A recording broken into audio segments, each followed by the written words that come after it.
Do you ever find combat music not just in this game but in general? Not particularly.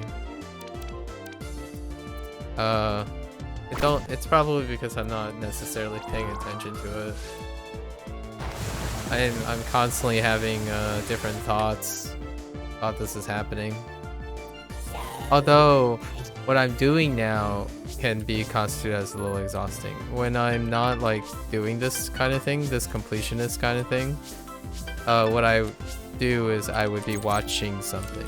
Like I would be reading or learning something while doing this. But this is more for posterity thing. I try to avoid doing this live, like things like this, but I didn't think it was gonna take this long.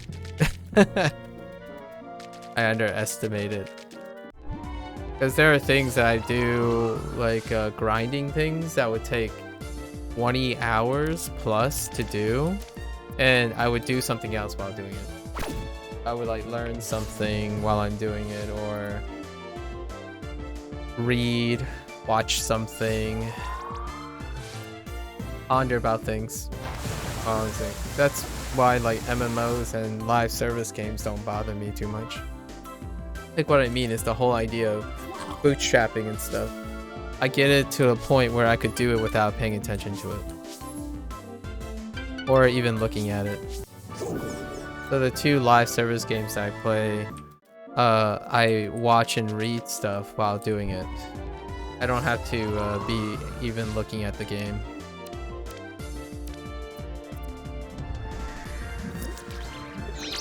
Unfortunately, I really didn't think it was gonna take this long. I thought the first like playthrough for this game looked, most of the probabilities are pretty stacked in a way that it's not that I wouldn't be bootstrapping for too long. This is kind of fun because it's not too long to see the evolution and stuff. So it's kind of tight. This lumen thing though, that's not showing up is kind of a little concerning. Alright, do I have... Yeah, I need to swap out again. It's a little concerning. So now I'm gonna go to a different part of the level. Like I'm gonna like go to the bottom part of the level and see if... Maybe I'll do fishing and see if it's only a fishing thing.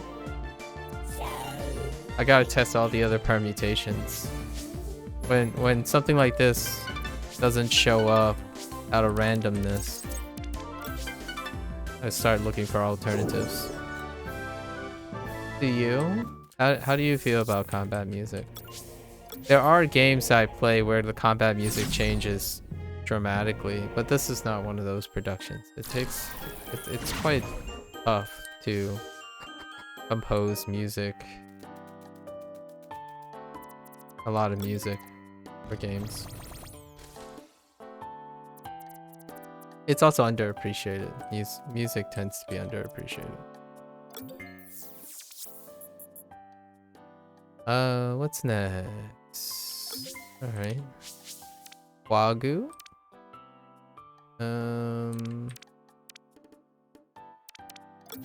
Wait. Oh wait. Oh no, I didn't check if that was actually only two. Coming to think of it, I'm making the assumption that it only has two forms. It might actually have a third form now that I think about it.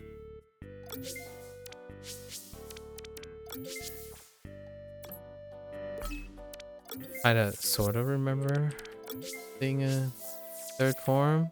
No, it is only two forms. Which one am I thinking of? Oh, probably Gao Slime. Alright, so let's who are we? What's next? That guy, this guy only has two forms. Honestly, I really feel like I want it to stay. I really like the Nier music, but that's probably pretty extreme outlier.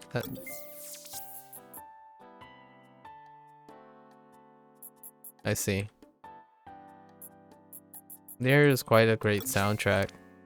Generally the games I play has a high emphasis on the value of the creative points of video games, so they tend to be very memorable in music. I actually tend to identify games by the music they have. Alright, so let's go and there are some games that are coming out that has classical composers. Like, I'm still waiting for Sea of Stars to come out.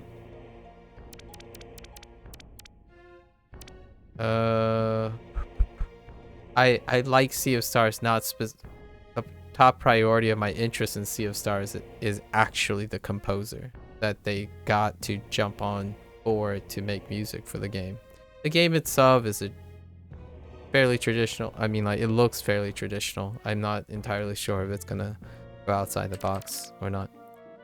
All right, so we're gonna run maybe to the board, and then we're gonna do the fishing thing to see if we can change our odds or something.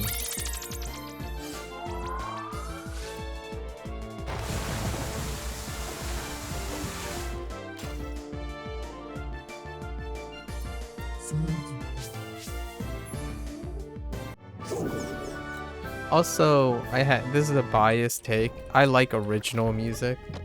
Like, people who go, I absolutely appreciate devs who go the not full. Oh, you can get. Oh, that's interesting. The full go the extra mile to compose original music. Right now, nowadays, getting licensed music is like something that boosts the appeal of games, which I don't resonate with that too much. I really do like original music. Holy, okay. Maybe fishing is not the way to go.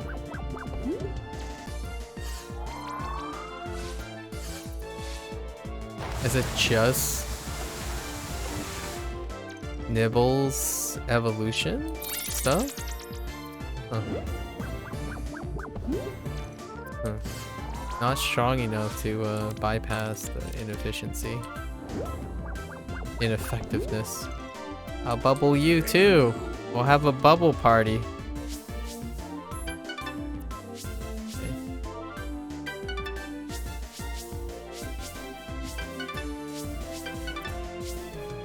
I enjoy doing this kind of thing. Like, what I mean is, I enjoy finding the most efficient way and then finding a way I can do it absent-mindedly. It's kind of a personal challenge to me. So, for this, if I were not doing it live, I would have stopped here, figure out a way that I can, like, combine a set of macros and a set of things so that I can do it while doing other things with minimal effort.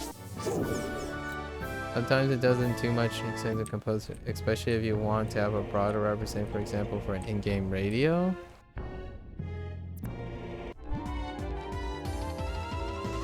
To compose original music if you want a broader for in-game radio.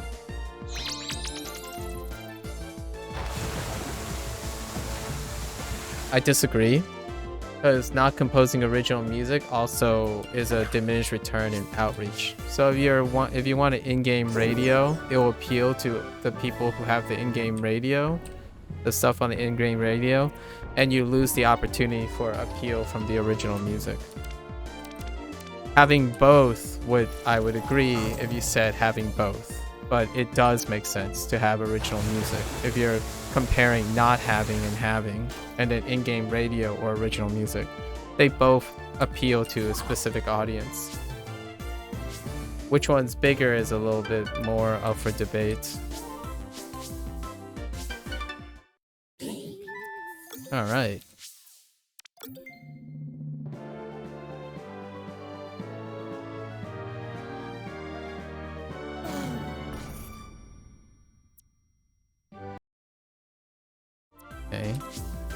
Okay. We finally got our Pergast.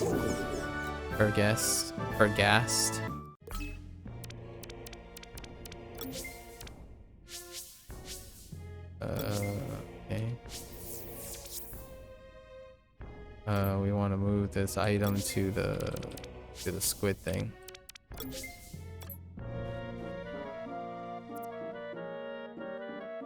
There's a very specific case for what you just said. So it's not in-game radio does not appeal to a broader audience. Not as broad as original music. But you can have both. And that's usually the GOAT. Have both. However, in-game radio stuff like licensed music and stuff is a hidden cost that has diminished returns for gamers. Gamers tend to not appreciate how much it costs to get in-game radio stuff.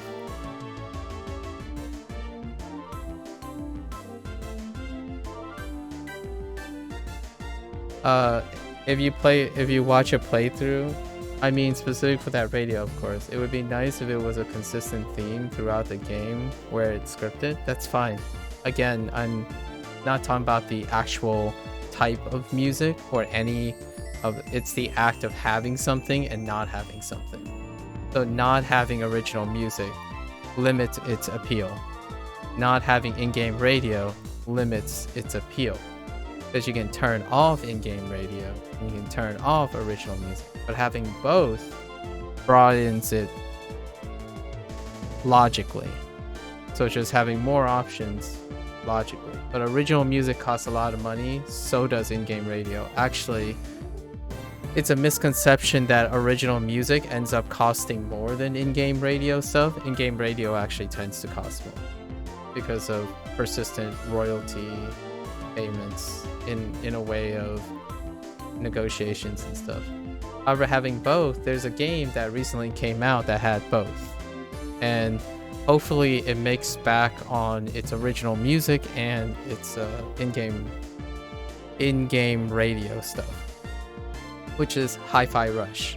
So if you watch Hi-Fi Rush, the vast majority of people who stream and stuff, which gives you the exposure, really do love the original music over the licensed music. And the licensed music is really good. Like the tracks are quite nice. It's thematically appropriate as well. Very thematically appropriate. But the original music is also thematically appropriate. So they had both as an option. It's an increasing trend because the vast majority of influence and impact on games that invest in music tend to be streamer related or online content related. So having both when it comes to like music oriented games or musically thematically appropriate games, they can hire licensed artists or publications and record labels to even compose licensed original music or curate in-game radio appropriate for the game, and then offer an original music track to complement the streamer and YouTube thing. When it comes to original music, it wasn't like this before. There wasn't as much of an incentive for original music because of licensing. Now, generally, it's on the uptrend, having original music for games, and I appreciate that. I can listen to licensed music when I want to in a different format, but I do really appreciate when developers collaborate with artists to go the extra yard, and influencers and commentators or those who consume video games live really appreciate the original music, which one can argue might be over value, like its value have exceeded licensed music or any form of in-game radio, in the sense that you can choose what to listen to. In-game radios are kind of good idea, kind of an interesting idea though. Like what I mean is the literal in-game radio thing where you can supplant your own tracks into the game. That's also a third option. It's been a while since I played a game that had that. I think the closest game that I remember that had that was a music game called Audio Surf. I'm not entirely sure you're familiar with it. It's kind of an old game now. I guess it's over like 7 years old.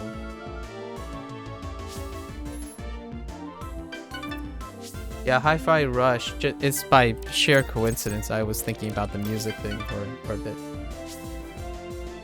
I think I only saw that in Metal Gear. Oh, that's a good one. Actually, Solid 5 might have came after... Audio Surf might have been before Solid 5. So MGS is a great example. Yeah, if we don't count Osu. Obviously, we're talking about bigger games that aren't... it's not mechanically part of the thing, right? So developers who make music and rhythm games, they have a tough task, right? They need to decide original music or both or everything, right? Like Rhythm Sprout is a great example. Just coincidentally, Rhythm Sprout is a game that has original music as opposed to, and it's the game design and the way the chart worked really well. The Metal Hellsinger game, it's a little difficult, Josh, to fit into this discussion because Metal Hellsinger, the people making the music, already made music. So it's not, it's difficult to know if they made the music first, then made the game, or the other way around. If you know what I mean. So the original music I'm talking about is when the game's concept, the music is made for the game. Like Sea of Stars is an homage to Chrono Trigger and Chrono Cross. The game is made with music in mind, like a specific theme or something. And Hi-Fi Rush was the same way. The way they composed the music had to mechanically be useful for the game. But the cool thing about Hi-Fi Rush is they also managed to curate licensed music that matched the mechanics, which is awesome. I think Hi-Fi Rush is a gold standard for music things. And if you ever feel like playing it, that's a highly recommended thing. If someone likes music in a character-driven action game, I actually think Hi-Fi Rush has a chance for Game of the Year. And it's only February. At least in indie game awards. Like, indie. It's not really indie. I don't think it's going to qualify as an indie. It's Tango Gameworks. It's, you know, Mikami's co-founded developer. And then the publisher is Bethesda, so I don't think it qualifies as an indie, but anyways, that would be really cool. I like both. Any, but as a person who's going to share these experiences, the priority is going to be pragmatically original music, because original music, you can credit the game, right, and everyone in the game, and then licensed music just gets your VOD like blasted, you know, and stuff. So anyways, but I really like music. As someone who is really sensitive to like sound effects and stuff,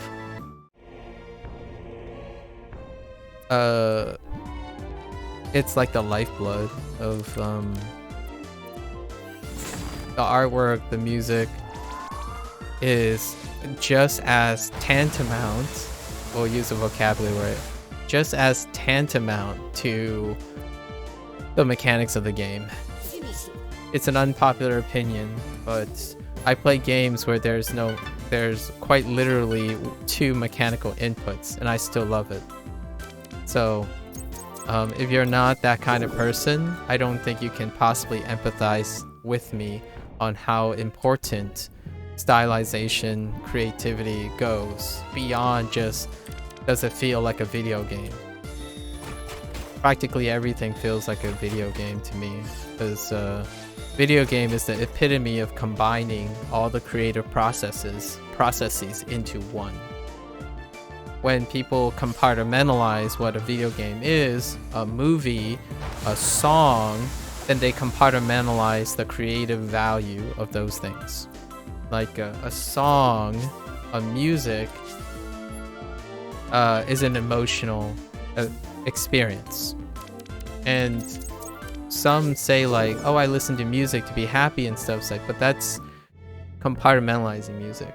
What I mean is it's an emotional experience, not just something that can elicit one thing. Like, I listen to music to feel better. Well, that's not all music can do. Music can be transformative. It can inspire you to paint something. It doesn't necessarily just exist. You can learn about someone's life through music.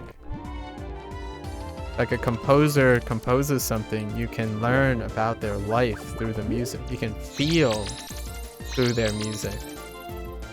Or art and stuff. It's not to say I can do that all the time, just it's a possibility.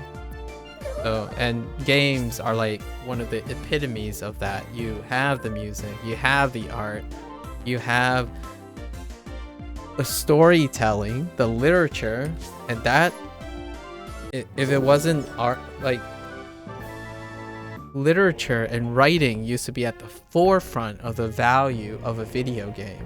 Like one of the tops back in the day, because you didn't have fancy controllers, mechanical nuances, fast response times, low like input latency and phonetic gameplay. You had stories, and those stories were complemented with artwork and music. And I grew up in a generation of that. Nowadays, story is optional. Like, it pains me to still say this, but if there's a priority list, story would be the most half-baked when it comes to priorities. In fact, I would say mechanics go to second place now. What's number one? If it can run on your PC.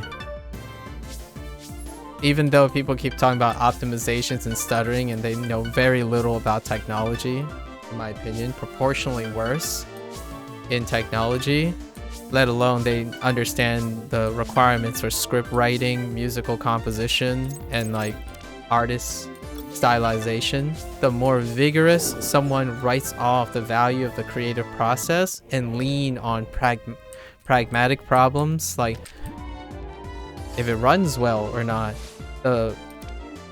in the most humble way I can, the more incompetent they are in all those areas. So leaning on something that's pragmatic is a bit more appreciable, a lot less strenuous to comprehend. The game doesn't run well on your PC, so it's probably not optimized for your PC, so you can complain that it's not optimized for your PC. However, incompetence rears its head where it's like, oh, it's unoptimized. It's optimized for everyone. It stutters for everyone. I'm giving this game a bad score because I understand that it applies to everyone. That's incompetence. And then you filter down, it's like, this story sucks, it's boring. And then you pass it off like everyone agrees, which that just measures the level of incompetence. It happens a lot. I read reviews a lot because I need to understand when I review a game, which I'm going to, if I manage to find the last thing. I think I have to wait till tomorrow. This is taking a lot longer than I thought. My reviews of games is based on how the appeal is to as many perspectives as I can. That's how I rate games. I don't rate games because of my personal feelings, or if my personal feelings reflect it, I will add like a commentary at the end, like how I feel personally, but it generally don't reflect the score technically. If I'm in the vast minority, like say I really like this game, but the vast minority, I'm in the vast minority, it would not reflect me as much in the commentary because I represent the vast minority. So if I'm in the vast majority, I would probably state something and say I resonate with that, and it would still not affect the score. It's just, it has a broader appeal. Scores are typically based on how broad the appeal is, how comprehensive I can think about. So for this game, it's still very selective. Some of the choices, some of the design choices, and like the length and the value, you just have to be as comprehensive as it can be. It's how I go about reviewing games. Kind of like role-playing.